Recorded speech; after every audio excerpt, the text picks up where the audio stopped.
মহারাজ, সহ্যের একটা সীমা আছে। আরে আমার তো কিছুই মাথায় ঢুকছে না। মাথায় শুধু গোপাল থাকলে আমার কথা ঢুকবে কি করে মহারাজ? আপনি আমাকে আর আগের মতো ভালোবাসেন না মহারাজ। এসব কি বলছো রানী? ঠিকই বলছি। আপনি খেয়ালই করেননি যে আমি গলায় আপনার পছন্দের পান্নার হার পরেছি মহারাজ? আরে আমাকে বলার সুযোগ দেবে তো। দেখুন, আপনি পাহাড়পুরে ঘুরতে গেলেন, গোপালকে নিয়ে গেলেন। আমারও মনে হয় কোথাও ঘুরতে যাই মহারাজ। আরে গোপালকে নিয়ে যাওয়ার প্রয়োজন ছিল, তাই নিয়ে গেছি। গোপাল তো আপনার প্রিয়জন, তাই ওকেই আপনার প্রয়োজন। আমি তো কেউ না। দেখো, গোপাল আমার সব বিপদে আপদে পাশে থাকে, তাই ওকে ভরসা করি। সেটা তো তুমি খুব ভালো করে জানো। আজকের পরে হয় গোপাল থাকবে, না হলে আমি থাকবো। না না না, এ হতে পারে না।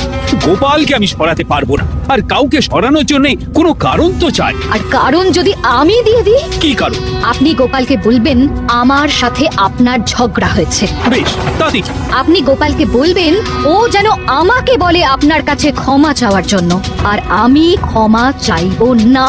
ব্যাস, আপনি এই সামান্য কাজটা গোপালকে করতে না পারার জন্য ওকে তাড়িয়ে দেবেন। ওকে মাত্র 7 দিন সময় দেবেন। ব্যাস। ঠিক আছে, আমি এক্ষুনি গোপাল